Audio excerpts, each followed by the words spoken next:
Yo, what's good, man? Joe, what it do, baby? I can't call it, man. How you living today, man? I'm good, man. I was walking earlier, right? Hmm. And it's been kind of like a challenging week. But I was walking and I was thinking, and I said, you know what I'm gonna do? I'm gonna embrace my villain art. Your villain art. Yeah, my villain art. What is that? You know how you sit back sometimes and you like in the stories or a movie or whatever. You know, every villain got a story. Hmm. I don't know if it's James Bond or these Marvel movies like Thanos. And sometimes, like, people try to paint you out to be the bad guy. And I say, I'm gonna embrace that. I'm just gonna turn into the villain and embrace my villain art. Like more like Iron Man and Doctor Doom. Robert Downey Jr. was Iron Man, and now he's embracing Doctor Doom role. And that's his villain arc. So it's like, yeah, I'm gonna embrace my villain arc. Yeah, okay. I mean, I don't. I've never really thought about that aspect of my life, Man. but I don't even know what to say to that. Um, to be honest with you, I don't even know what to say to that. But Nah, there's nothing man, wrong God, though. no, it is. God got me five. I got 5 steps now. Oh Lord. I got 5 steps, man. 5 steps in, man. That was it. Hey, You know what I well, realized, though? This is what I realized, right? And I posted this on what's that? Facebook. I said, I realized in my attempt to try to help people, in my Hmm. attempt to try to make things right, in my attempt to want to see and work for the greater good, I realized you Hmm. can actually make a lot of things worse when people don't necessarily want you to help or people don't want you to fix the problem. And that's what I started realizing. I said, oh, they know the problem is there. They just don't have no desire to fix it. And me bringing it up and shining light on it is making everything worse because now I'm bringing attention to a problem that they didn't even want to fix. I said, okay, just be quiet. Yeah, I mean, I can agree to that. Everybody has problems, everybody has issues, um, but not everybody's problem or issue is meant to be fixed. Yeah, I mean, this is stuff at like work. You know what I mean? I've But learned some wisdom. even with work though, because remember we talked about the help and the support you give to people, right? Right. Um, and I think sometimes we look at it in the sense that you know everybody's sent here to be a blessing to somebody else, but sometimes you really just can't help everybody. In the Yep. sense that what your mission is or what you're on is not the same thing that they're even looking for. You know what I'm saying? So it's like Exactly. a lot of the Exactly. times it gets a little bit confused where, especially when you have a heart to help people and you want to try and do your best to help people, but then it gets to that point where, what I'm saying, you're not able to help everybody because the people that you're trying to help, they're not even looking for that help for themselves anyway. So it kind Yeah, of like makes it exactly. a little bit very difficult to be able to help those, especially the ones we do come in contact with. And that's So I where just think, wisdom kicked in for me because mhm. I don't ask, I don't respond to things or offer my opinion or perspective to anybody unless they ask me a question about it. Right. And that's why I'm grateful for this platform that we have because the people that's tuning in, they either like just supporting us or they are looking for the same things that we're looking for. At least that's how, in my opinion, I look at it as like it's not to say that we are trying to create an echo chamber, but I think it's really more so people that desire more than what they actually see in life. And so that when we come in and have these conversations and they join us in these conversations, we can all grow together and learn from each other as opposed of us just sitting around, what I'm saying, and then just, me just trying to offer opinion or something like that. But that's not what I'm trying to do. So I just realized like, I'm just keeping peace, and I actually read somewhere in the book of Proverbs, like it actually says like you will be troubled when you step into it. And I'm just paraphrasing because I don't know it. I remember reading this years ago, and it gave me some understanding about a job that I was at the time. And it's like when you try to bring a calm and a peaceful situation to people, you're gonna feel like the pain from it. You know what I'm saying? So I said, all right, cool. I understand it now. I just didn't know that they did not know that there was what I was experiencing as a problem. I didn't know if they understood that what I was dealing with was a problem. You know what I'm saying? But I realized they knew it was a problem. They just ain't trying to do anything about it. So I was like, ah, it's cool. I got you. Hey, well, before we get too much into it, man. Caleb, Hey, Caleb, what up, brother Caleb? Thank you for those who are joining in on TikTok. Welcome to Finding Notice Podcast. We are a live streaming interactive podcast. We are streaming on YouTube, Facebook, Instagram, and our TikTok too at Finding Notice Podcast.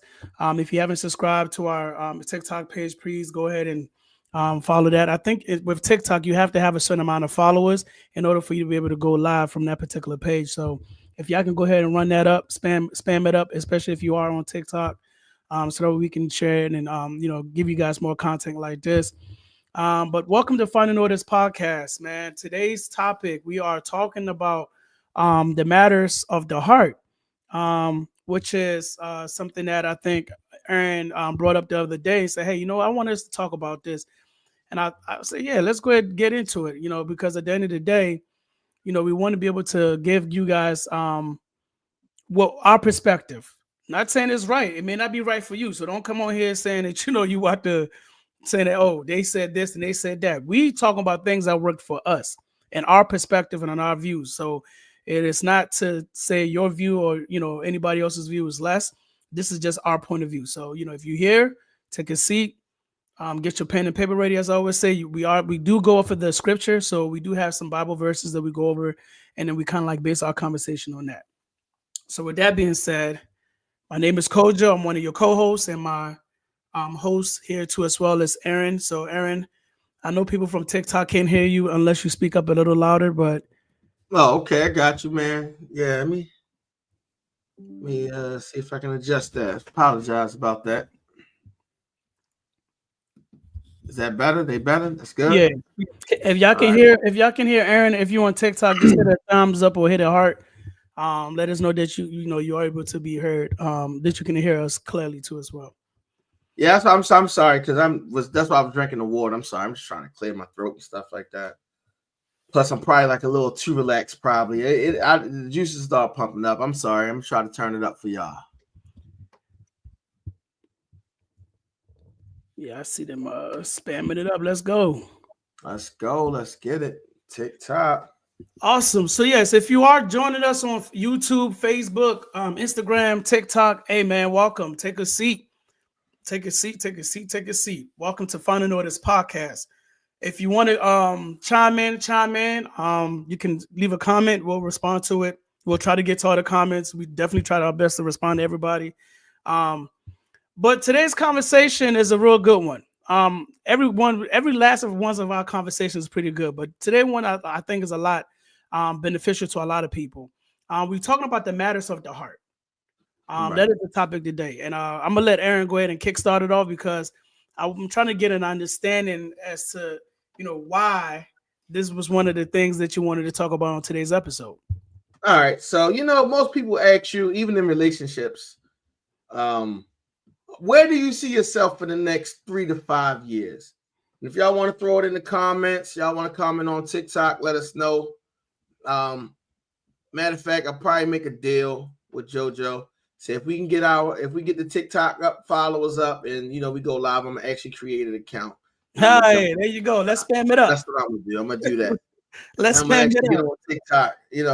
I try to keep things simple, but if there's enough people over there, I jump on there too, because that seems like that's the new wave anyway. I know my daughter will be happy. But if y'all want to throw in the comments, what I'm saying, on TikTok, JoJo, read the comments if we can. Next 3 to 5 years, where you see yourself being? Hey, Pastor Lisa, how you doing? Thank you for tuning in. That's my best friend. Really, we go way back, and that's my my big sister in Christ. I love her so much, man. She's so cool. We go back to Sunday school, old school, back in the day. But if you was to answer that question while we're waiting for some responses, JoJo, where you see yourself for the next 3 to 5 years, brother? The way this country is going, the next 3 to 5 years. Man, back in my village, some chickens on the property. Man, I'm going back in my village. in the next 3 to Yeah, you 5 said years. that. You said that. Yeah, you said that on the Yeah, last part. in the next 3 to 5 years. To be honest with you, the next 3 to 5 years, though, all jokes aside, I really would like to be back in my country, whether it's full time living back in my country or, just living there half of the year and then coming here half of the year because I still have family here. Um, but next 3 to 5 years, what I really would like to do is I want to see where God is going to take me. Like the people that He has planned for me to, to meet, to interact with, to be able to be a blessing to, and to learn from. So in the next 3 to 5 years, I'm hoping that God has a plan for me, and whatever that plan is, I don't do anything to jeopardize that plan, but more so, stay humble, stay grounded in my belief and my walk, and be a blessing, and not just myself and my family, but those that are outside of my household too as well. True. Hey, got my big brother checking in. What's up, Keith? Appreciate you, brother, for checking in. That's my man. 100 grand helped me out through a lot. Insight came through for me, man. I appreciate you, Keith, and Pastor Lisa, I appreciate you. All right, so what I'm going to say is right. There's a lot of people who say they want to own businesses. Because I started my own business, and I'm developing that and getting that off the ground. So I'll start with me. Next 3 to 5 years, I'm gonna have my business developed, fully functioning and moving. Part of that, I want to be able to just have enough residual income and passive income that I don't have to go and punch a clock. I want to work on transitioning out of the school system, and I want to start working for myself and doing the things that I want to do for myself. Now, I'm going to say this. I didn't want to, I wasn't going to really share this with a lot of people, but I'm going to share it with people.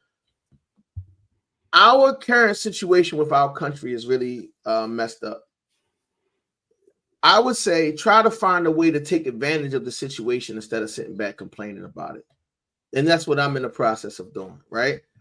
There might be some kind of laws or tax cuts or whatever the case may be somewhere doing something. But instead of complaining about it, which is nothing we can really do until for another 2 years until we can get into Congress, because it doesn't look like our officials that, that's supposed to be there leading the country is going to grow a spine and actually stand up for people. But until that time, make plans to try to take advantage of it, Don't sit back and complain and this and that. Sit back and figure out how you can take advantage of what's going on so that you can, get to where you need to go in life, right? So that's just a little nugget right there because it actually still ties into what we're getting ready to talk about, right? So oftentimes you hear people say that, they want to, go to college. I know my daughter plans to go to college. I also know that my daughter says she wants to be a millionaire by the time she turns 20. My daughter's 17. So, hey, baby, good luck. It's different things that people have in their hearts, and they see their life and how they want to go about doing these things. So, that was the initial question that I wanted to ask. You know what I'm saying? Wanted some more of the people that we could chime in. And it's not to say there's a right or wrong answer. I hope nobody feels silly or whatever, feeling like somebody going to talk about them and feel bad about their answer. That's not what we're here for. We all want to hear. If anything, we'll probably try to give you some nuggets or some wisdom on how to get there if we could, But it's no way that I will ever try to make somebody feel bad or guilty about something that they want to do. Yeah, go ahead. I don't think it's even a right or wrong answer. It's just about, everybody's life is different. And in the sense that, when somebody asks you a question like that, is what you see for yourself. You know what I'm saying? Right. I don't think it's a right or wrong answer. If I said I wanted to be an astronaut, that might not be what you wanted to be, but maybe that's what I've been working on to become. You know what I'm saying? So, right. If you chiming in, this is a no judgment zone. This ain't a place where we judge you as far as what you believe in or what you're doing. Like I said, we just here to learn from each other, understand each other, try to grow with each other. But it Absolutely. Is our foundation for our conversation is based off the Bible, which is our basic instructions before leaving this earth. So that is what we believe in. But as far as that question, I would say this though. That question, if you ask that question, many people will answer or respond to that question based off of their current situation. You know what I'm Mm-hmm. saying? It's a lot of us when we talk about, um, like, what do you see yourself doing? Like, what do you want to be doing? A lot of us, we look at our current situations. I think if maybe a select hand few of us look beyond the current situation and say in the future, Mm-hmm. because we're humans and we're so programmed to where we only can adapt to what our current state is, that Mm-hmm. we overlook that, hey, this is the season that we're in. And Mm-hmm. I think a lot of believers, we get caught in the moment, that we forget that, hey, everything in our lives is based off of season. Even though even nature is based off of season. We have winter, we have summer, we have spring, we have fall, we have whatever. There's every 3 months, every 3 to 4 months, there's a change, right? So the Right. same thing is with your life. When we ask that question, or somebody's asked that question, I think the easy answer is, well, I want to have more money. I want to have more friends. I want to have this. I want to have that. But then when you ask somebody like myself, I'm like, man, 3 to 4 years, I'm looking to be out of here. I'm not looking at my current state. You know what I'm saying? Right. Because my mindset is driven outside of my current situation. And Right. I don't live in my current situation. I'm adapted to my current situation, but my mind and my goal, I think Paul said it best. He said, I no longer look behind me and worry about the things that are the past, but rather I stretch my head forward to look what's ahead of me. Right. So sometimes as believers, when we ask that question, when somebody's asked that question, I think we got to look into the fact that, hey, are we talking about our current state to answer that question? Or are we looking towards the future to be able to answer that question, in Right. regards to what we see ourselves, or where do we see ourselves in the next 3 to 5 years? Hey, Deron, brother. Yeah, the topic of the night is matters of the heart, and the question that I ask is like it don't even necessarily have to be like a spiritual question or a deep question, because anybody, even if you have a business, they want to ask you, you got to have a 3 year business plan, 3 to 5 year Mhm. business plan. So basically, I ask the questions like, where do you see yourself in the next 3 to 5 years? Like, what is it that you want, or what is it that you desire? I know some people, like Pastor Miller, you know what I'm saying, they got a church. She probably want to grow her outreach ministry, because I know she actually does the work. She actually goes out and and minister to people. She's one of those I believe, like these leaders that we need today, where the church is not necessarily inside of the church. You know what I'm saying? She actually Mhm. goes out and do real things in the community, and she have really helped people, and that's how she organically grew her church. Like she went out and ministered to people and helped people. So I'm almost sure she would probably say something to the point where, like, I want to go help more people. Like you said last year, what you was doing your outreach, when you was doing the things for the families over the holidays, you want to do more families. Mhm. And that's basically what it is. Like I said, it's not a right or wrong question or right or wrong answer. It's just one of those things where you will sit back, and what I want to do tonight is really take an assessment. And that's really the whole purpose of the question. Because some people want to get married, right? I told you that as well. I want to hopefully be like either engaged or moving towards getting married by the end of the year, and that's my goal. So it's just like one of those different assessments that you have to sit back and look at, and just think about. That's all. And so from that, I would say the reason why I asked that question, right? Because, excuse me, a lot of people tell you the scripture that God gives you the desires of your heart, right? And there's a Mhm. lot of people that walk around believing it. Like, oh, God gonna give me a husband. Oh, God gonna give me a new house. God gonna give me a new car. But it's one of those things where it's greatly misquoted and misrepresented, right? Mhm. Because the actual scripture in Psalms 37, right, verse 4, it says, take delight in the Lord, and then he will give you, well, it didn't say and then, but I'll just read it. Take delight in the Lord, and he will give you your heart's desires. But see, a lot of people fast forward through the first part of that scripture, right? It says, take delight. You have to delight in it. You know what I'm saying? Like, Mhm. like what like you just quoting Paul. Paul said, whatever situation you find yourself in, be ye content, right? but it doesn't necessarily say that I'm going to be complacent. So like you said, you learn to manage your situation. You've learned to manage to I'm trying to find, okay, you're trying to deal with and manage where you are right now. So it's not like I'm trying to conquer it or master it or anything like that. You know what I'm saying? Just like I'm trying to be content where I am, but at the same time, I still have desires to accomplish and do different things in life. You know what I'm saying? Like personally, and God bless those people. I'm 42 now. I don't see how people can be 50 and 60 years old doing what I'm doing. Yet you find people that's 50 and 60 years old doing the things that I'm doing. And maybe it's their gift, maybe it's their calling to do that. But I work with pre-K kids. My daughter is 17 now, so I don't have little kids to be dealing with every day. So now I'm realizing that it's time for me to transition to a more suitable place for me that fits more so my lifestyle, where I'm not having to sit back and I'm trying to help raise other people's kids, and that's just where my desire is. So now I just desire more time, So what I do is while I'm there, I delight myself in the works, in the teachings of my father, right? I delight myself in trying to be an example and a representation of his light while I'm there. So while I'm there, I encourage those little kids because I don't know, what they have going on at home. We had one kid in there, man, he had a piece of stain in his head for 2 days. The teacher that I worked with almost broke down crying because she was so hurt and sad. Like, I just want to wash these babies up. I want to put clean clothes on them. It was one kid in another classroom. His mother sent him she sent him to school the first day of school with new diapers, right? And after them initial sets of diapers ran out, they've been asking the mother for new diapers. The mother had an attitude saying, "Y'all get the diapers when I feel like sending the diapers in."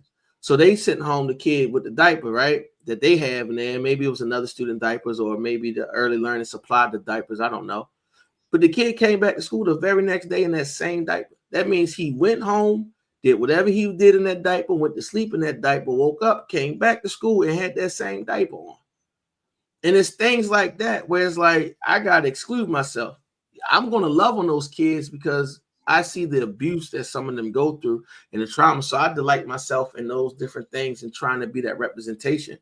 But in me doing that, the desires of my heart, and the reason why I said that I want the things that I want in life is because of those type of situations, right? The reason why my daughter wants to be a millionaire and build her own art studio is not so that she can just be rich and just create her own passions, but the passions and the things that she has is rooted in and based in helping other people, because she don't really have the necessary place to go. And when she got older, like, she's not really, well, she loves sports and because she's very competitive, but she don't have anywhere to go that's cultivating into those things. So when she look around and see the kids her age that's into these grown type adult behaviors and the things that they're doing on TikTok and what we know what the world is nowadays, she sees a problem in that.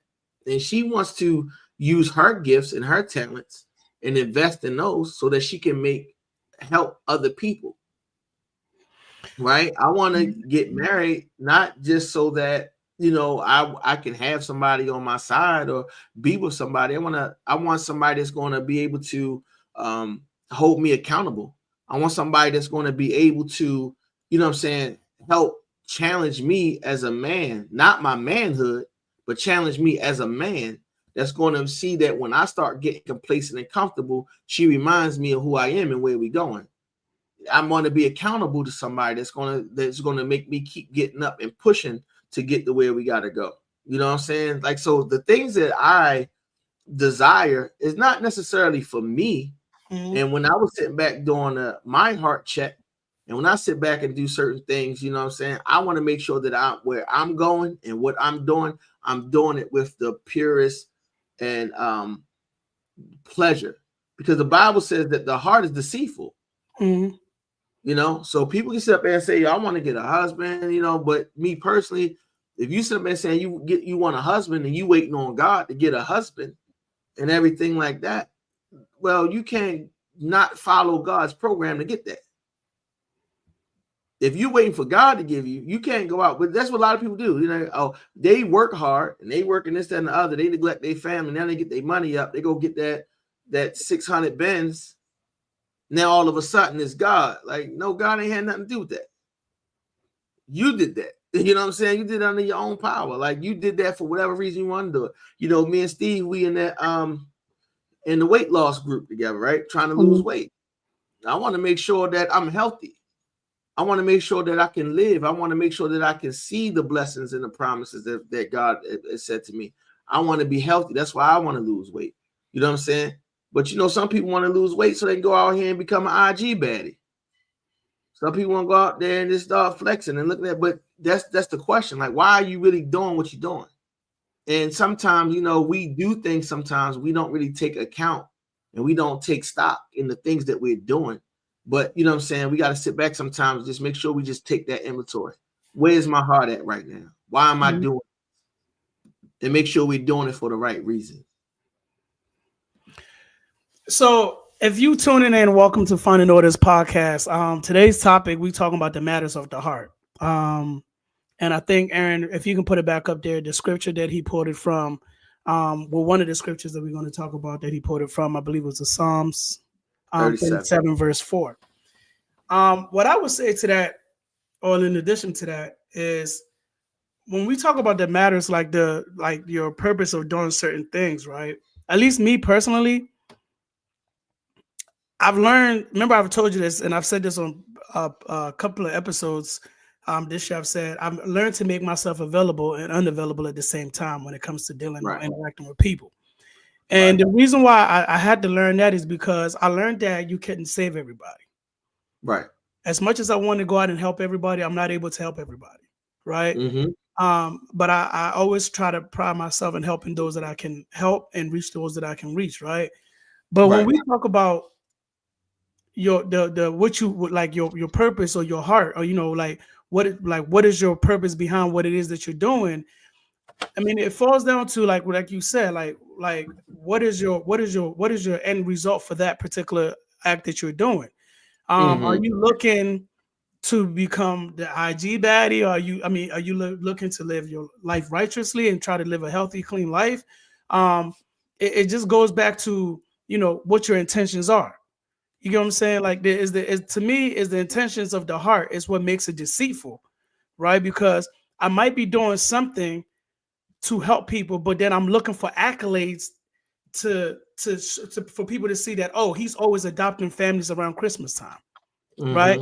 So so now I'm gonna be friends with you so you can get me something for Christmas, right? So the intention of the heart is I want to do something for people, but the deceitful side of it is I'm doing it so I can be noticed. You know what I'm saying? Or when I put the video out there, I can get those.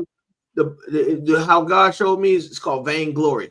That's what it is. Vainglory. So to me, it goes back to, you know, your purpose and you walking in that purpose. I mean, I said this on the last pod episode. I was like, a lot of us, we're doing everything that we can, but we're not doing the things that we're supposed to be doing, right? We go ahead and do everything. We say we want to do this, we want to do that, but really we're not walking in the purpose that we're supposed to be actually walking in. And I think that's where it confuses a lot of us, especially believers, where my heart is in the right place. That's, I think, a lot of times that's one of the sayings that a lot of us as believers, we say, oh, my heart is in the right place, where when I see a homeless person, I'm giving them $1. But then when you're giving them that $1, you talking about giving that $1 to the homeless person. Or they're going to be using it to do this. They're going to be using it to do that. That's none of your concern at that point. If your heart intention was to help out because you saw the need to help, then help. That's not to come back and say, well, me giving them this or me helping them with this, you know what I'm saying, it's gonna do this. It could have been the same thing where I've had families that we have adopted, and I've given them food, like gift cards, like $200 gift cards, $500 gift cards, and I tell them like, hey, you know, this was the money that was left from the gifts that we purchased. So pretty much what happens is every time we do a adopted family, whatever money is left from us buying the gifts for the kids, or for the family, we put it on a gift card, like a Visa gift card, give them the opportunity to go to either the Walmart, Food Line, whatever they may go to use the rest of the remaining amount of the dollars, right? Now, if I went there, my heart is in the right place. But if I went there and I say, well, make sure you use it for food, I mean, it's a gift. I gave it to, this is a gift to me. I can't tell you how to enjoy your gift. You get what I'm saying? So to me, like, when you talk about walking in your purpose and trying to find out the matters of the heart, it's so much as, what is the intention behind the act that you're doing? You get what I'm saying? Right. And I think that's where a lot of us, we get confused at, is where we only worry about the act that we're doing, but we're not actually worrying about the actual intention behind that act that we're doing. Yeah, and sometimes it's tradition, Sometimes you get so used to doing certain things, like just going to church. You don't know why you're going there. You just go there. That's something my mother did, something my grandmother did. I did it when I was a kid. So every Sunday we just get up and go to church. But my thing is, if you're just getting up to go to church, you might want to find another reason on why you're doing that. You know what I'm saying? Like, you might want to find another purpose in why you're doing that and just getting up and doing it, because you really just end up wasting time. You don't get any special points for that. You know what I'm saying? You just really just spinning the wheels. But it's like you said, I'll share this quick story real quick. I know a guy, right? I want my kids. But then, he was smoking, getting high. Like, but if you want your kids, you got to work. And at the time, it was, marijuana was illegal. And I was like, but if you really wanted your kids, I want my own place. And I was like, but you want your own place, you want your own kids, you probably got to stop smoking weed, bro. You got to pass a drug test. You got to go get a job. You know what I'm saying? It wasn't like nothing crazy was happening to you where it stops you from doing it. You still can go and do what you need to do, and get the job. But maybe it just wasn't the type of job or the type of money that he wanted to do, right, or wanted to get. But I want to say a couple of months later, he came back to me. He was like, yeah, man, you know what? If I did have that house, you right, man. I'd be in there tricking off right now. But it wasn't until I sat back and I started saying certain things to him and asking him certain things, when he sit back and started, taking evaluation, like, yeah, you in there, you having parties, you smoking weed, this and the other, your kids in the house, you mess your kids up more than what you're doing. Like, you know what I'm saying? Like, you don't know what kind of things, plus it was like just taboo at the time. Like, oh, you're not supposed to smoke weed. Your kids grow up smoking weed. You know what I'm saying? Like, but this is what they see you doing. And I think that's even like being a parent, you have to be mindful of that. You know what I'm saying? Like, oh, I'm just doing this because I want love. You know what I'm saying? I remember I had a roommate and it was a female. And I was like, well, if we start liking each other and we really want to start dealing with each other, you got to move out. And the reason why you got to move out, because I don't want to show my daughter that playing house is a thing to do. You know what I'm saying? Because we naturally just going to spend time around each other. We naturally just going to be in here around it and doing things and stuff like that. So I don't want you to sit around thinking that, I don't want to sit around and let my daughter know that, you can grow up and just play house with people. No, I was very intentional. She needed a place to stay at the time. I was lacking faith in my financial, literacy and the things that I was doing. And so I made that decision. You know what I'm saying? So, but no, that didn't work out. But also, one of the observations that I noticed is when you see some of them old school pastors, and I can name a couple of them, but I don't, that's not what I really do. But a lot of them was like drug dealers and hustlers before they came pastors. So, but when you come to church, you still hustling. You just hustling different. You ain't hustling drugs anymore, or, you ain't pimping women. But you doing the same thing you was doing out on the street. You just doing it for the name of God. So that lifestyle where you wanted, like, oh, the house on the hill or whatever you were selling drugs for, because I like nice things and fancy things. I want to be flashy. You got to sit back and question yourself. Now that I'm doing it for God and I'm doing it legit, the desire in my heart for that lifestyle is still there. So realistically, I'm only doing this because I was chasing a lifestyle. I was chasing something. You know what I'm saying? You living in places where you can't afford. You're doing things you can't really afford to do because you want to look. So, you know what I'm saying? I know people who sit around and their cars is worth more than their house.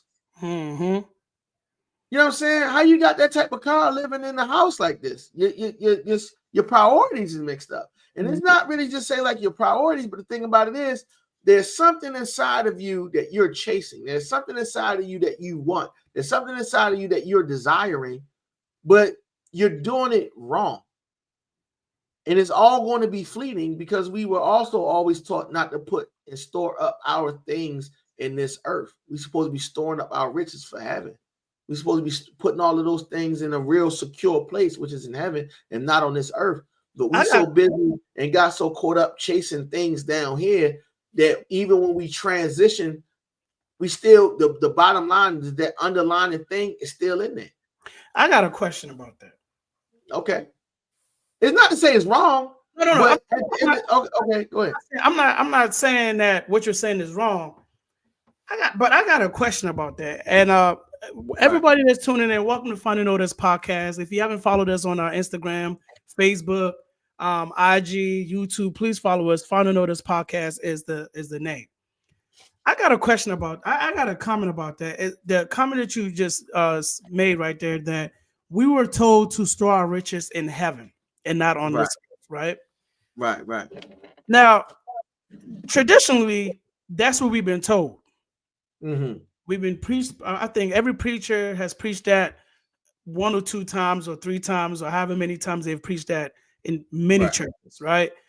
Now, the desires of your heart, right? When we're talking about desires of the heart, I don't think there's anything wrong with the desire of your heart. It's the idolization of the desire is what makes it becomes an issue, right? Or I would say the idolization. I would say like the underlying reason for it. Right? Okay, fair enough. Hear me out. Right? Yeah. So we talked, like we just said that, we're told to store our riches in heaven. Now let me ask you this, because this is a question. The reason I'm asking this question is the same question my mom asked me, because I asked her the same thing, right? And I said, Mom, why is it that everybody that preaches always talking about don't chase nothing on this earth, or don't worry about your riches here, but your riches is in heaven with your Father. Right. And I said, Mom, well, just because I'm supposed to be, I'm a believer, doesn't mean I'm supposed to be poor.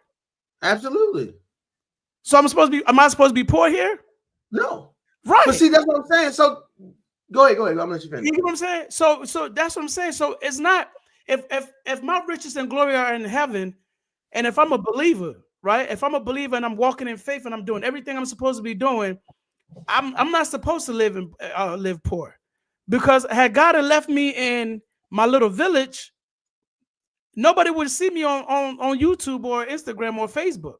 You know why? Because he had to bring me out of that dirt, which I'm very grateful for, because I love that dirt. I'm not going to say and lie to you. I love everything about my village. Only thing I didn't really like about my village was the fact that we didn't have lights when we wanted to have lights, but I still have my kerosene lamp. You know what I'm saying? But being able to chase or being able to have those desires doesn't mean that you're not being a good Christian, or it's something wrong. It's nothing wrong with being able to have worldly possessions here. It's about the idolization of it. At least to me, I think it's idolization of it, because I remember I told you about this, right? I said, yo, Aaron, when I bought my house, right, I didn't go around bragging to people as far as like, I came home from jail facing 6 to 20 years, and then I did this all by myself. I never talk about that, right? Right. But I actually found God through my situation of me facing 6 to 20 years and having to take a plea deal and coming home. I never imagined that I was going to be able to purchase a house, right? Let alone build it from the ground up the way that I wanted it. What I started chasing was, I started chasing God. I started chasing the scripture. I started wanting to do good. I actually wanted to start helping people. And all of these things shall be added unto you. Thank you. So that's what I'm saying. It's nothing wrong with receiving worldly possessions. I just feel like it's when we get it, like I have never posted a picture of my car on social media, right? But I was able to, by the grace of God, I was able to go to the dealership and bought a brand new car from the showroom, right? I've never posted a picture on social media. Not have I ever talked about it. But whenever I see my car, I say, God, thank you so much. I didn't idolize it. Like how somebody will go buy a $200,000-$300,000 car, and they would just, they want everybody to see it. So to me, I think that's what the difference is as far as like being able to obtain the worldly things and still be able to live in a Christian-based lifestyle without having to look at as, Well, I'm glad you said that, because everything that you're saying goes to the same thing when they say the love. How they say it? They say money is the root of all evil. So which is another misquoted scripture and another misguided thinking. Because how you're saying it is the exact same thing. It's like, for the love of money is the root of all evil, which is, we're talking about greed.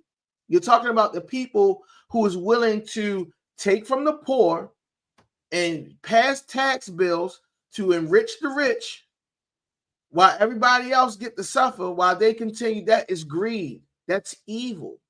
You know what I'm saying? You're not supposed to sit back and say, well, I'm going to get mine. You got to get yours, but I get to play the game and tilt the game to my favor, and you're cheating so that you can be favorable to it. You know what I'm saying? Like, no, that's not how that's supposed to work.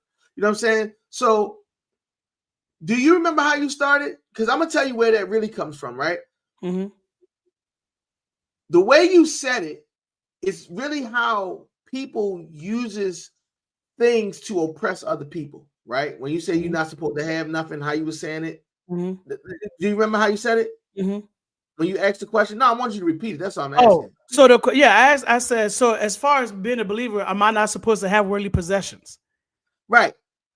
That is how you oppress people, right? When they take that same scripture, the same one we talking about, saying having the desires of your heart and different things like that, they take that and when they twist it to make it seem like you're not supposed to have anything, right?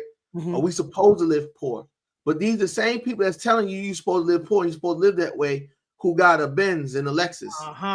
And they got all of these different things. Why? So they can continue to keep enriching themselves. I've never seen anybody who said that scripture that didn't have anything. And if a person that used that scripture and said it, oh, we not supposed to live that way, and didn't have anything, that's because they don't have no desire to have anything. You feel what I'm saying? That's where all that comes from, in my personal opinion. It's like I said, I don't believe that there's anything wrong having those things. But like you said, to a degree, it's the idol worship, but it's also, like I said, the evil thoughts that's behind it. Because again, if I can get my own house and I can go in there and sin all day long and do what the heck I want to do in there and do any kind of corruption and mess up people, or harm other people or cause harm to my neighborhood, then yeah, you have evil intentions.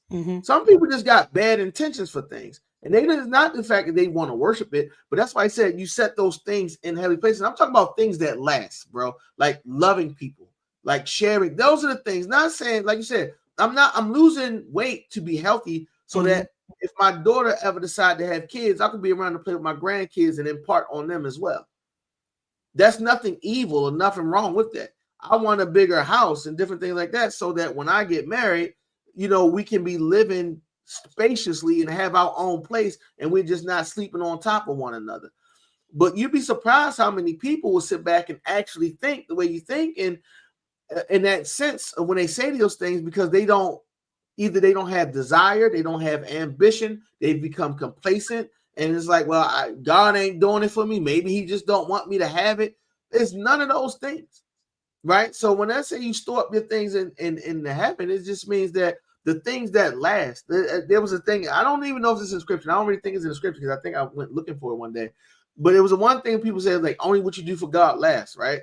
And that's what it's saying. When you loving your neighbor, when you doing these things, when you're blessing other people, those are the things that last. And what you don't, and like I said, the things that I want, as far as my own business and time and different things like that, it gives me more opportunity to do the work of my Father.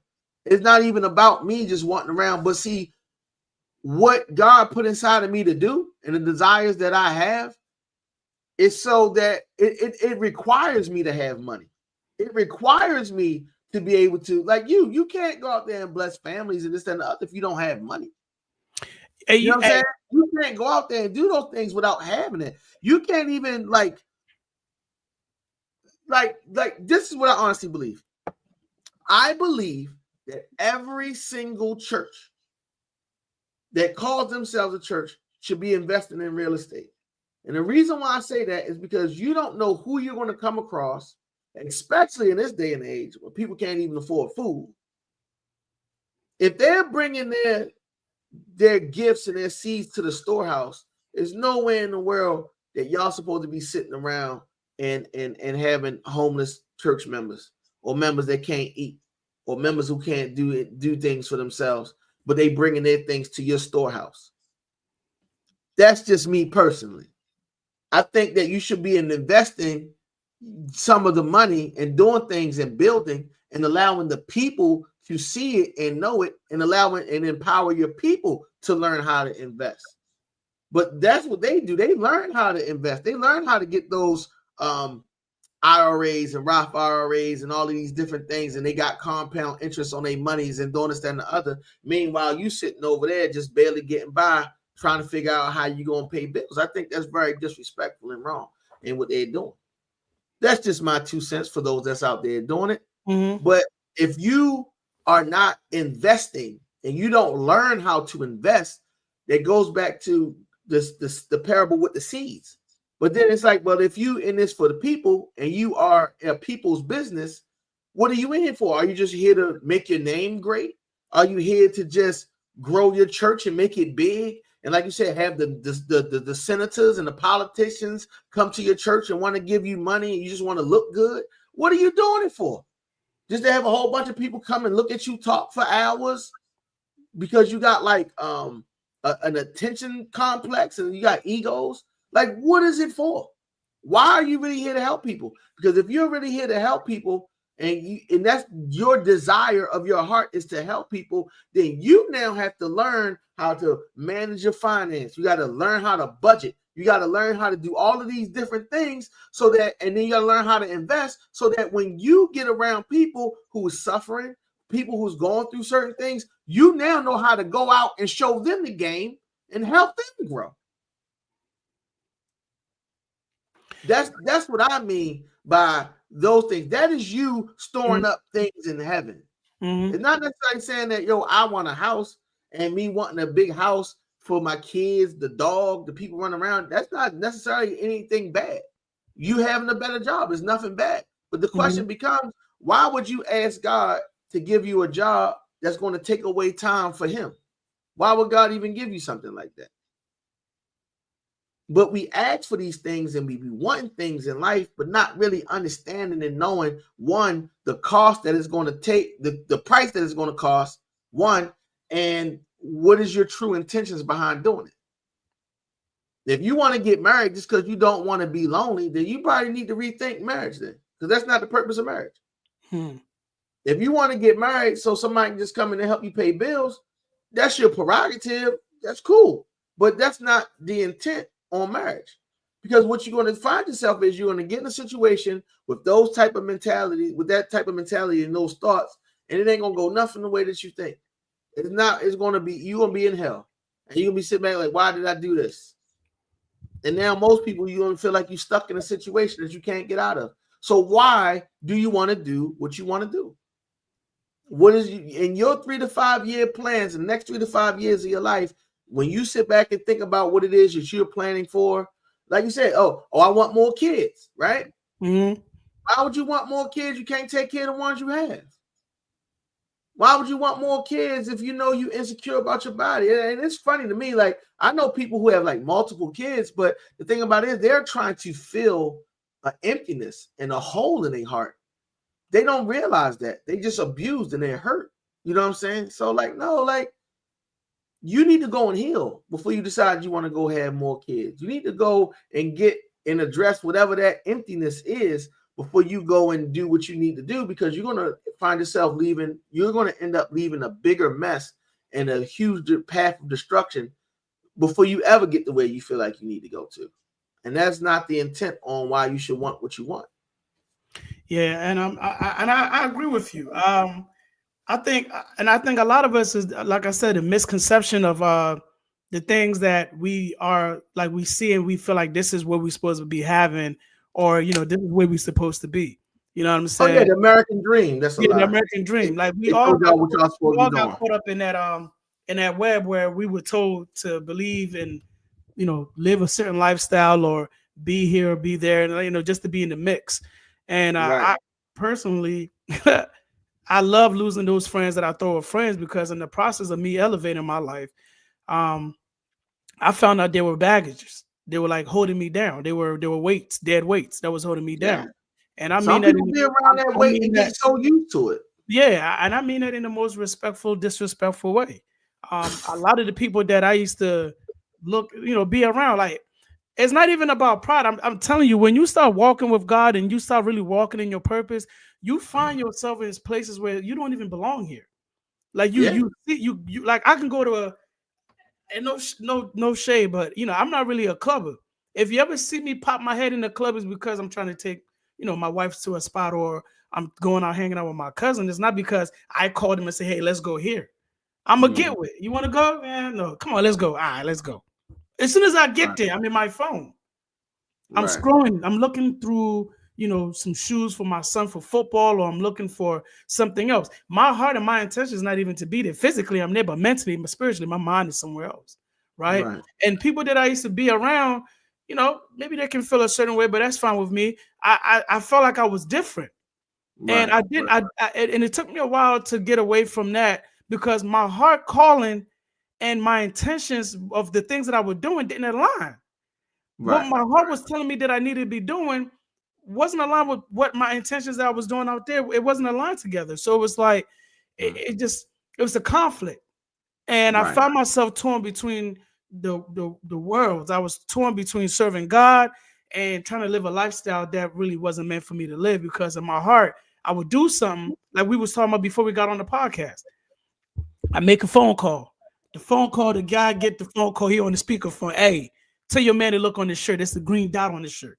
You know what I'm saying? Like that's, and I'm sitting here, we talking about it now. And what I said, man, we didn't know how much we were playing with our lives, because Right. I was trying to live a lifestyle that, I'm in Baltimore City. I'm on the west side playing games with my life. I didn't know, what I'm saying? Like, hey, it gets real out Yeah. here.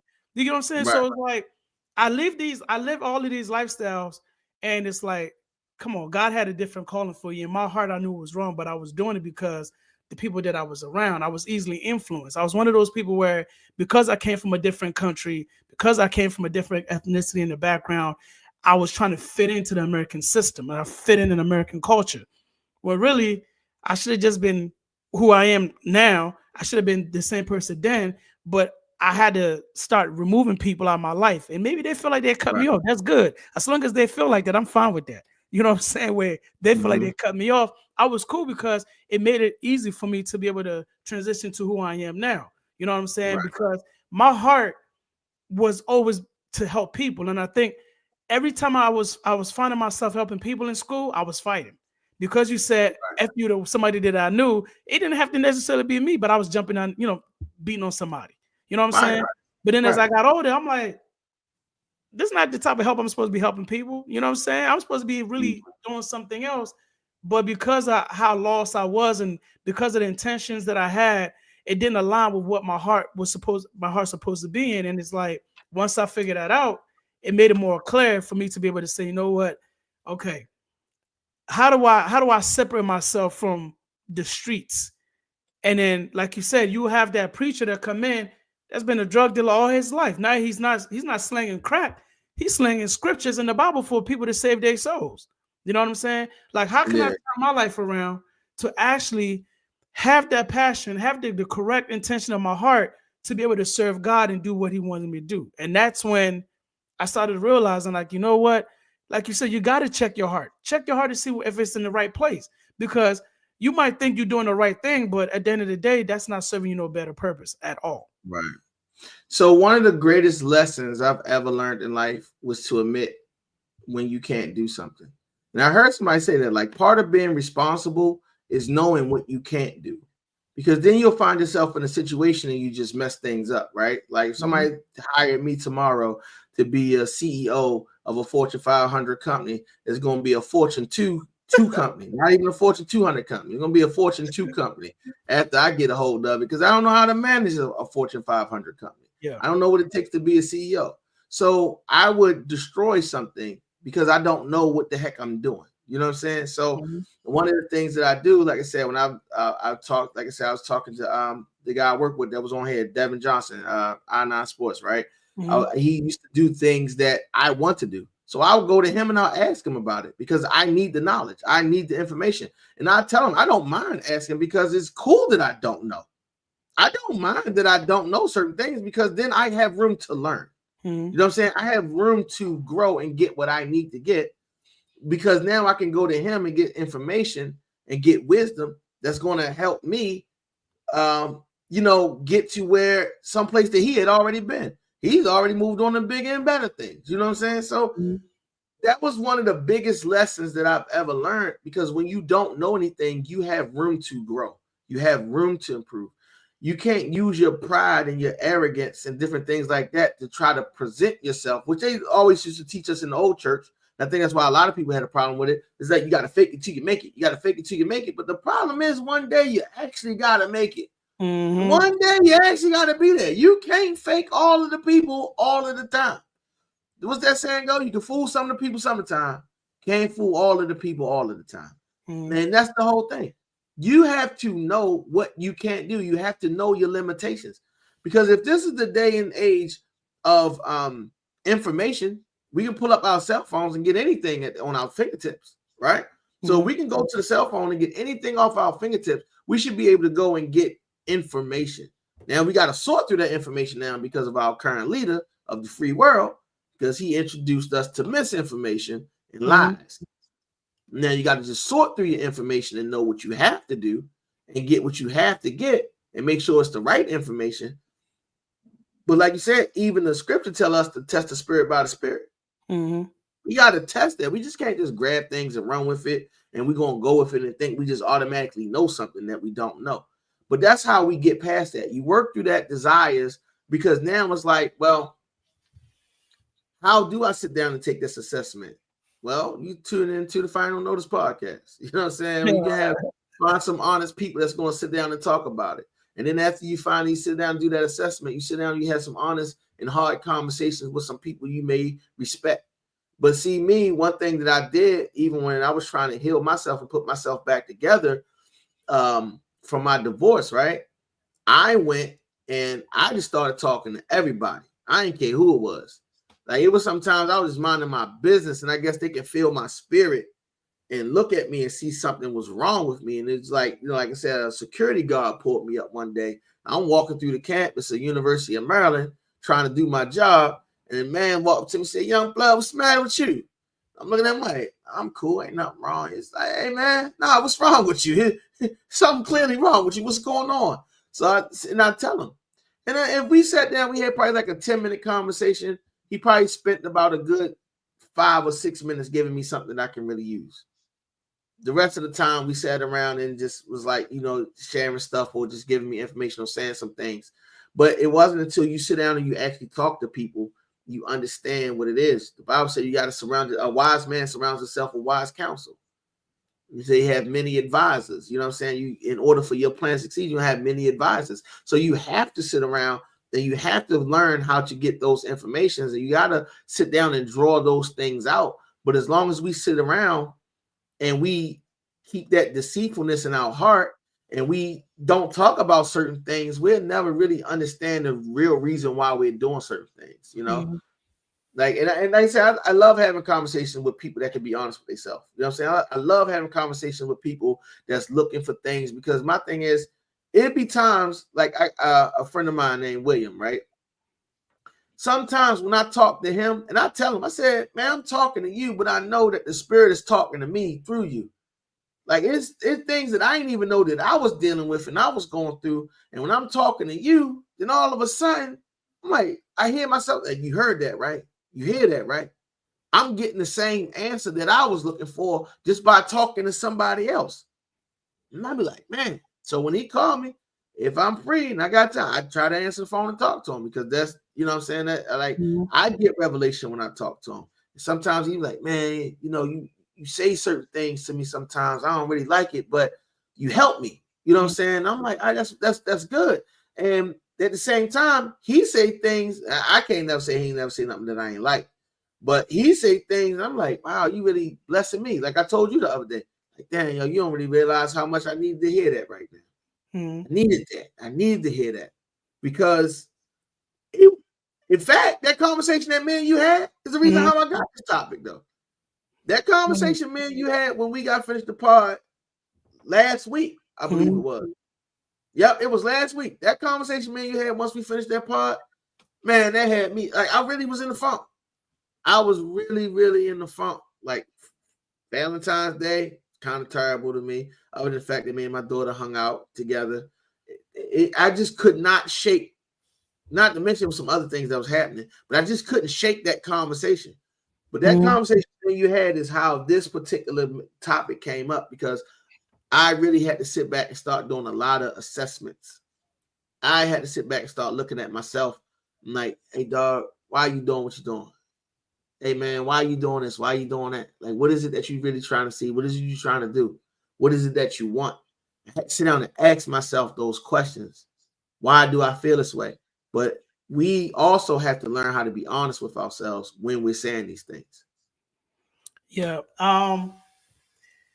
It's crazy because when we did have that conversation, when you talk about, doing that self-evaluation and self-assessment, I think a lot of us, we don't assess, and that's why we go into situations where we find ourselves either in bad relationships, taking jobs.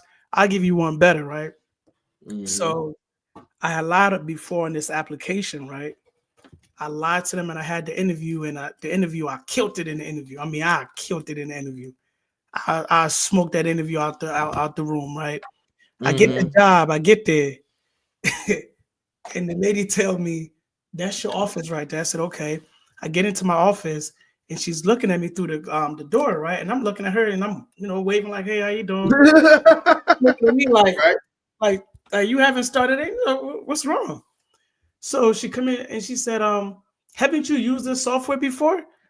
And I said, yeah, but not to this, to this magnitude of what this company want me to use it for. And I'm not going to say the name of the company. I'm not. Normally I'll name drop, but I'm not. She says, but you remember in your interview, you told us you did this before. Yeah, I did. I told you I used this before, right? Now, she knew that I was lying. Right. I knew that I'm lying. Right. I lied because I really wanted this job because it was paying very well. Right. But in my heart, I knew that I had deceived myself because I didn't have the credentials for the job. Right. I didn't even have the knowledge for the job, right?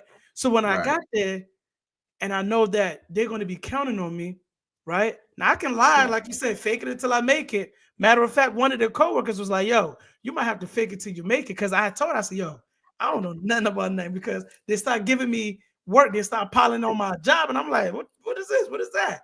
So she was like, yo, you don't have to fake it till you make it. But I sat there and I had to assess. Right. I had to do that self-assessment. I said, God, I didn't probably even have to lie for this job. You know what I'm saying? I said, I lied for this job, but I don't think I had to lie for this job. I think if I would have been honest with them, they probably would have took the time and trained me more so than expected me to come in to know everything, right? Right. So I had to sit down, do that assessment, be a man about the situation. And I said, hey, I need to have a conversation with you, right? Now, it's probably one of the most... It's always hard, bro. Yeah, it's one of the humiliating... Trust me, I know. You know what I'm saying? Conversations I've ever had, because I had to actually be upfront and let them know, like, hey, I lied. Right. Because... And when I was going to actually tell the truth, before I got there to tell the truth, I said, I'm going to lie and tell her there's something that's going on in family problems. So right. Another lie. That's the problem with lying. That's the problem with lying. So I sat there and I said, this is why I'm here, because I lied. And now I'm trying to move on the situation, trying to lie. You know what? No matter how the situation is going to play out, I got to be honest. At least tell the truth once. That's right. So I sat her down after I did my assessment. I sent the email to her and I said, hey, I need to have a meeting with you because the job and the qualifications, I don't have the qualifications for this job, but I'm willing to learn. Now, of course, she looked at me and said, I'll be right back. Went and got the director. She went and got the director and said, you know, you told us that you knew what it is with the job, da, da, da, da. Now we got to find somebody to hire and say, look, I'm sorry. I thought it's something I could do. I know given time I can do it, but because you are looking for somebody with more experience coming in, I'm not going to say and lie to you anymore. I don't know what I'm doing. I thought I did, but I don't know. And she looked at me and she said, you know, I was wondering how long it was going to take you for you to come out and say what, you know, you didn't know what you were doing. Wow. And I said, yeah, you know, I had to sit down and really, look at it and be honest. You know, I didn't want to be a reason why the company didn't, the team didn't perform well. So, Right. but thanks for the opportunity. And I walked out of there. Right now, I walked out of there losing a lot of money financially. Right. But I walked out of there with my pride in hand because I said, you know what? Despite everything that I could gain from this job, the one thing that I gain is I don't have to lie. It's either God is going to get me there or it's not. But I don't have to lie because me lying, my intention was I need, to go in and to fake it, but my heart wouldn't let me because my heart was telling me, you don't know what you're doing. You know what I'm saying? Right. So yeah, you do have to do that self-assessment. Feeling that conviction, that conviction. You do have to do that self-assessment, and it's nothing wrong with assessing it. If you know you're doing something that you have no business doing, I seen a post on Facebook the other day, right? And it's to anybody who's feel offended. I'm sorry, but this is what I sent on Facebook. He said on a post, it said, if you gotta do what you're doing in secrecy, then it's probably a sin. Mm-hmm. So I was like, well, I looked at the post and I'm like, well, what did it mean by that?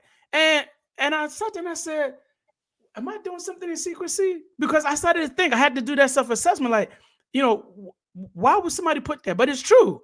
If you're doing something in secrecy or if you're doing something where you're hiding from people, 9 out of 10, you ain't got no business doing it. So if you ain't got no business doing it, check your heart and say, you know what? If you know you can't do this in front of your mother, at least nowadays you can do whatever in front of your mother because you guys just don't got no respect. But if you hey, look, they mamas be like 22, the kids be 15. You know, the math crazy, but I'm just saying. But I get what you're saying. It don't matter. You're right. But it's like if you got to do if you got to do something where you don't want people to see it, then probably you had no business doing it. So if that's the case, do a self-assessment, and it's never too late. It is never too late. It's always on time. It's always perfect timing. If you're doing something or you're in the midst of doing something right now and you ain't got no business doing that, stop for a second and think like, okay, let me first, if it's like if you cheating on your wife or you cheating on your husband or your girlfriend or your boyfriend, and if you know if they're going to find out it's going to crush them, do that assessment and say, you know what, is it worth me even continue to do this? Because if it's not and you know it's going to crush them, don't do it. If you're doing a business transaction and you know that business transaction is going to set you back 5 years and it's going to put your family in the strain, don't do it. Because at that time, that is not the right time for you to do it because you're going to put your family in a whole financial situation where now you may have to either lose your place or move back in your parents or wherever, but, just assess it because a lot of us, we're doing a lot of things and we think at that moment it is the right thing we're supposed to be doing. And it's not because a lot of us, we find ourselves in relationships where we thought she was the one. Especially relationships. You know what I'm saying? I thought she was the one. Come to find out, she was not even close to being the one or the two. You know what I'm saying? So, just doing that self-assessment will take you a long way and save you a lot of headache, man, to be honest with you. And I think good. I want to speak about it from the aspect of people even in church, because I've seen so many people, even in church, say, I want to serve God. I want to serve God. But they only doing it for a title. They not doing it for the real service. It's people who got titles that don't even know how to pray. It's people with titles that don't have no type of faith, and it's like, but you're an elder in the church. How you an elder in the church and no, you can't lead anybody? Your mannerisms is nasty. You know what I'm saying? So it's different things like that happens. And it's like, oh, I'm doing this and I want to do that because I just want to feel important. Well, if you want to feel important, go and help somebody in the community and do something. You know what I'm saying? Go lead somebody. It goes back to what we were saying before. Like it was like, yay, king, go king, you a king, but you don't have no influence and you don't have a kingdom. How you gonna do all that? How are you a king? You have no influence. You have no kingdom. How is that possible? Yeah. No, like nah, but it's one of those things like you said, you gotta keep checking that, bro. And Yeah. yeah, but it all says delight yourself, delight yourself. And it's the same thing when he says, humble yourself and under the mighty hand of God, and in due time he will exalt you. You got to stop trying to like believe in the world system and keep saying, yo, I'm a go-getter, or I'm gonna go get this, and I'm this and I'm that. Like, no, you are nothing. And the only thing that you are is because he allows you to be that way. And I walk around with that level, and I try to walk around with that sense and that level of me of humility every day. Like, I know that people that find me funny, or people that be around me, because I ain't gonna lie, I'd say some crazy things out of my mouth that I probably shouldn't be saying sometimes. And you know what I'm saying? I just be trying to like get through work, and we laughing and we joking and playing around. And it's kind of like those things that you like about me, I know it's not Aaron the person. Those are the gifts and the blessings and all the things that God put inside of me. I give God the credit for that. You know what I'm saying? It's not me, because I'd be the same person that want to walk off of work sometimes and tell people how I really feel. And you know, every now and then, I thank God he allowed me to get it out, and I can get it out around people, you know what I'm saying, that, you know what I'm saying, that they kind of like understand me, they trust me, or whatever like that. Like, you know, I said, like my man, Coach Johnson, and different things like that. He there to be like a sounding board. He allowed me to get certain things off and stuff like that when work frustrate me. He just be looking at me sometimes. He'll laugh at me, but he know I'm gonna get it together. And that's what I appreciate about him sometimes. You know what I'm saying? You can't do that around everybody in the building, because everybody gonna look at you like you're crazy. But there's certain things you gotta learn how to let out and do certain things so that you can still be effective at what you need to do. And I thank God for people like that. I want to be effective in my job. I want to be effective in the things that I'm doing. So if I go in there and shoot, play basketball with him for a little bit, shoot the rock a little bit, and while I'm in gym with him, in the class in gym, and we getting those things off and getting those jokes off, and we get to laughing and kicking, even if it's just for that little bit of time before I had to go back into the classroom. I'm grateful for things like that, because now, like I said, I'm surrounding myself with people that, you know, that can help me become more efficient at what I'm doing, and not taking away from me, you know what I'm saying, not using me. You know, and those are the people. That's why I was like, I don't really have a lot of people around me. I have people that I know that I can go and talk to if I'm having a bad day, or people I can talk to if I just need to vent and get some stuff off my chest. No, I don't have people around me just to have people around me, because it's like that old saying, like misery loves company. Most times when I'm around people and I'm saying something, what I love about it is that they challenge me. I can't remember how many times I went in there and he helped me not jump off of a cliff. You know what I'm saying? It's a million days I went in that gym and I was about to jump off a cliff. And he looking at me like, it's just a job, man. Why are you doing that? You know, and he's like, I'm like, dang, yeah, you're right. I'm just tripping. I'm tripping right now. I need to get myself together. But that's you surrounding yourself with those people that's going to be honest with you, not people that's going to help you stay in a crazy situation. You know what I'm saying? Men don't love company. Like over here, I don't like that. I need perspective. I surround myself with people that's gonna make me think. I surround myself with people that when I'm off my game and things like that, if they can't help me get back on and help me think about stuff, challenge me, I don't want to be around them, because then I'm questioning why you in my life. Right. I don't want to be sitting around like. I remember there was times that even like in the earliest stage and stuff like that, you meet somebody, you want to start courting, and you talking to them and different things like that. And then it's like, I realize there's only so much fluff in a conversation that I can have before the real me starts showing up. You know what I'm saying? Like, I can't, like one of my coworkers, she had surgery, whatever. She was in the hospital, and I called and checked up on her. I was like, yo, you good? Everything all right? Hey, yeah, I'm good. All right, cool. Then she hit me with I'm sleepy, but I can't. I said, well, just go to sleep, but I can't. I said, you know what? That's where our friendship ends. I don't cross them lines. And it's cool because she understand me and she know.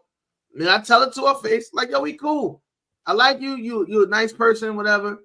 But we ain't got that kind of friendship that you can tell me the conversation had them. Oh, I'm sleepy, but I can't go to sleep. No, I'm cool. Like, nah, you good? All right, peace. Take care of yourself. I'll talk to you later. We don't have that type of relationship. You know what I'm saying? Yeah. I'm just calling you just to make sure you're straight, just to check up on you. You know what I'm saying? Because one time she got hurt and something happened, and she came to work and was like, "Yo, you ain't call me, you ain't check up on me." Like, yo, we ain't in no relationship. What I'm calling to check up on you for? I don't understand none of that stuff. Like, what I'm supposed to do? You know what I'm saying? Like, no, I'm good. I see you when you go to work. So this time I decided to call her and then say, "Yo, you good? You straight?" "Yeah, I'm good." "All right, cool. I can't go to sleep." You need to do something else about it. You gotta call one of your other friends we can talk to about that kind of stuff. I ain't one of them type people. I'll holler at you. But yeah, man, it's a lot, man. It's a lot. It's not easy though. It's not easy. But it is. It does start with being honest with yourself too. You know, you definitely have to be honest with yourself to be able to figure out exactly, you know, what you're doing. Is it right or is it wrong?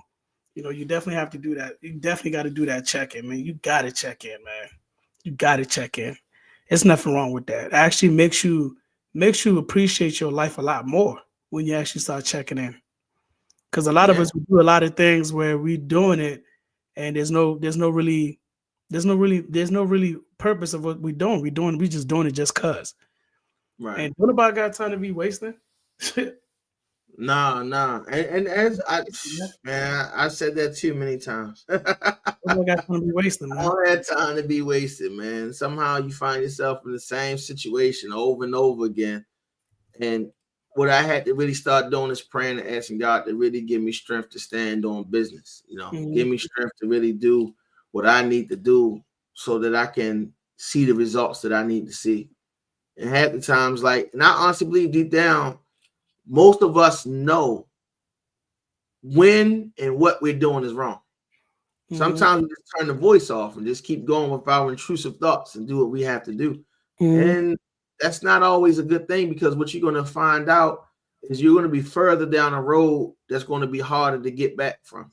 You know, it's like having a leaky ceiling, and then you realize that the ceiling is leaking, but then you just look at it, or you put a pot down there. But you put the pot down there to catch the water is not necessarily fixing the problem. You have to go and assess the problem. You have to go and look at it and see what it really is, diagnose it, open up the ceiling, see where the water is coming from.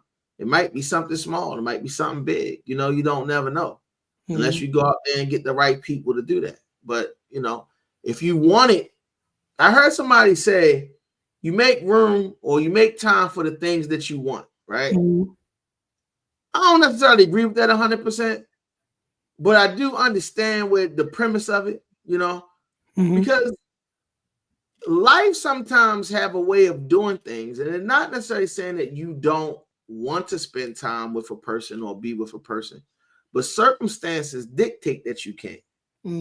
And sometimes you can be so selfish and so self-righteous and caught up in your own feelings and your own thing that you believe the lies and you believe the misconception that of those statements, you know.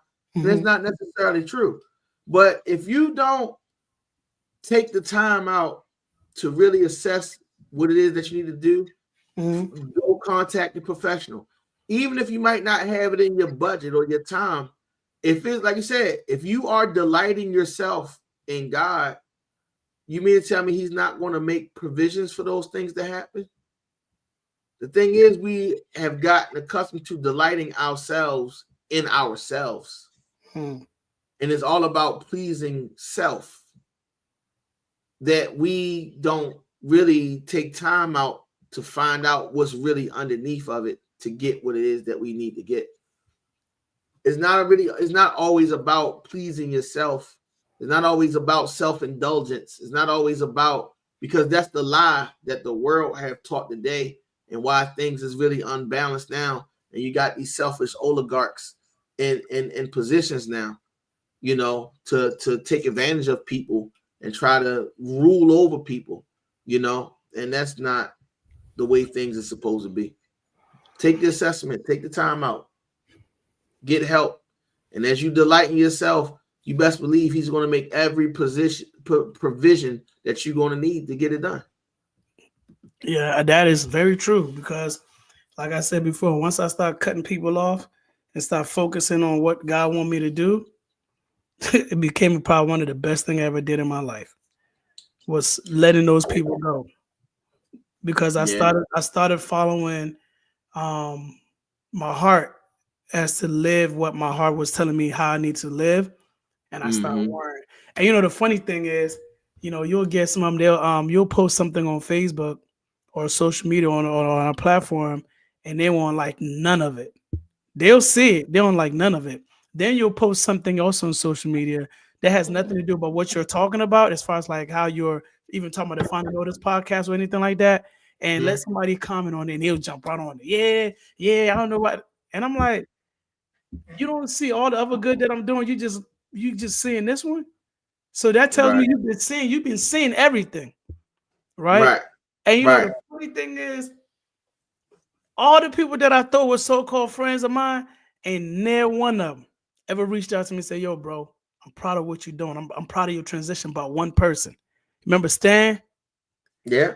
Stan was the only person that hit me up. He was like, "Yo, bro, man, I admire your transition." And I said, "Well, look, I have people like you in my corner because I have my great friends. I have friends who really care about me and what I was doing and how I was moving. And you know, like Steve, we talked about Steve the last time.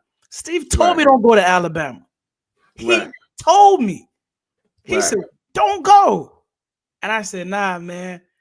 Dude made $90,000 in 5 days. Oh, I'm about to go make 180 because I'm gonna be there for 2 weeks." Okay, double it down. Yeah. Man, I'm trying to tell you, man, the intention of the heart, the mindset, Mm-hmm. the reason behind where I was going wasn't a result. The Right. result, I got in trouble. I got caught up. Right. I told Right. you. My cousin crazy. Hey man, I'm up 90. I said, "You up 90 what? $90?" He said, "No, 90K. I'm on my way." I went to Enterprise, got me a rental car.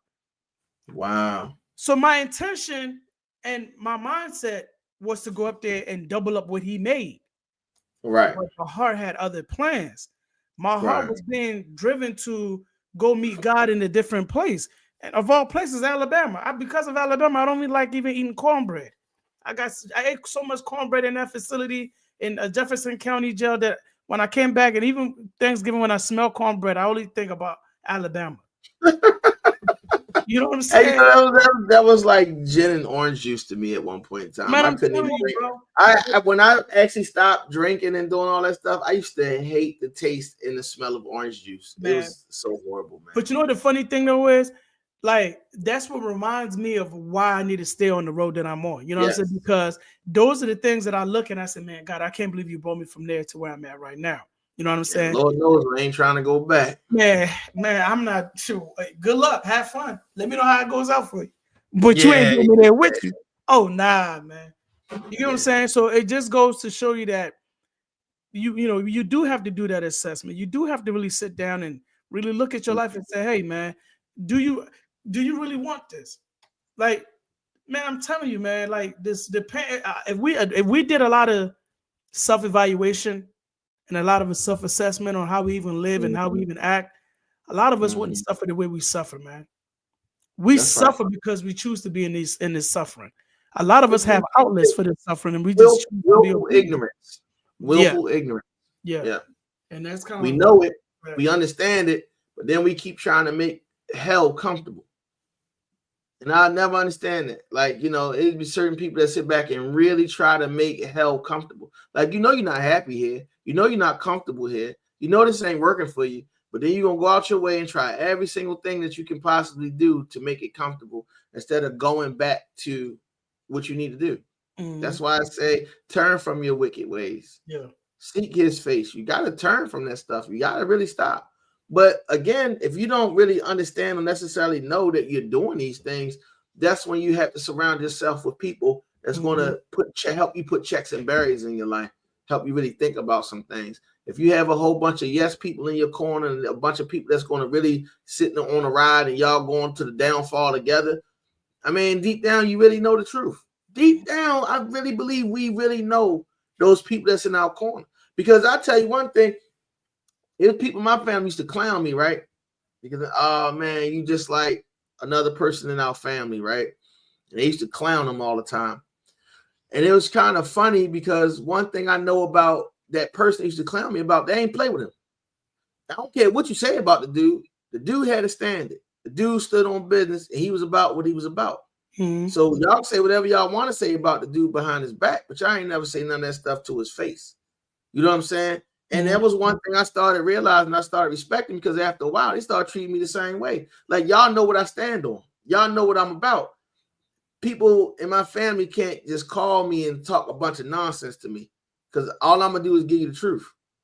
We'll laugh, we'll joke if we on that time, but you ain't gonna sit back and start like saying things to me, especially things that I disagree with, and think I'm just gonna shut up and just go along with it. And that's just with anybody in life. Like, now, if you have a right to tell me your level of ignorance and the things that you want to do and who you are, that's fine and dandy. But I'm going to tell you where I stand at too.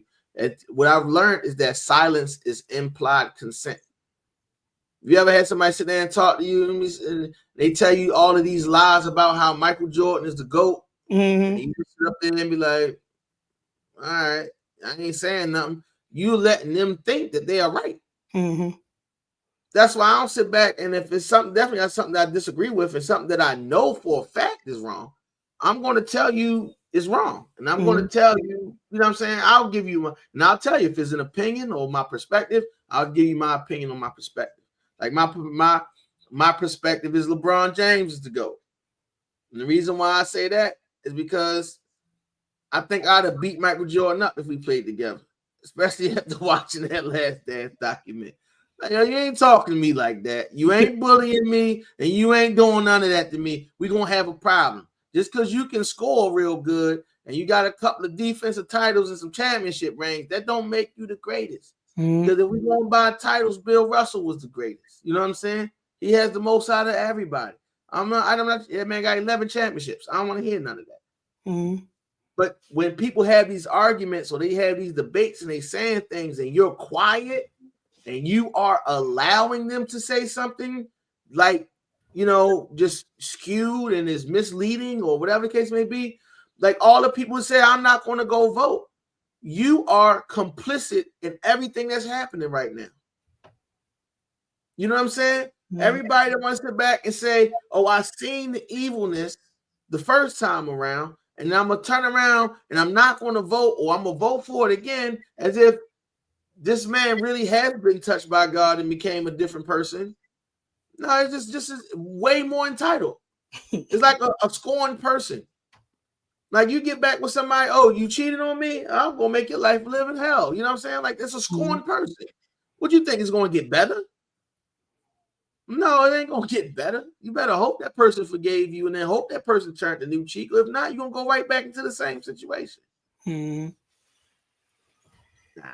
All right, man. Hey, man. I agree with you 100%, man. Yeah. I definitely agree with you 100%, man. What's your final notice for today, man? My final notice for today is find your wise counsel. Find people that's going to hold you accountable, not people that's going to challenge your womanhood or your manhood. Not somebody that's going to make you second guess things and try to tear you down. It's people that's going to help you put the guardrails in your life that's going to help you get to your destination. But also check your heart and make sure why you want to get to that destination. That's my final notice. Yeah, my final notice, yeah, probably the same thing, man. Do a lot of assessment, man. Do a lot of assessment. And if it feels wrong, 9 out of 10 it is wrong. Yeah. Don't hide behind your pride. You know, when you know it's something wrong you're doing, you hiding behind something that's telling you gonna keep going.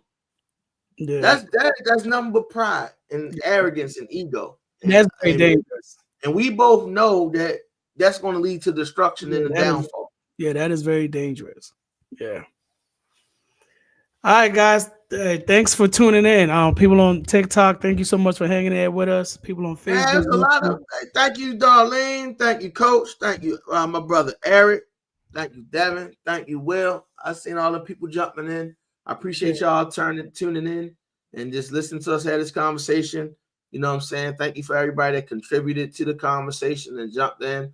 TikTok, run it up.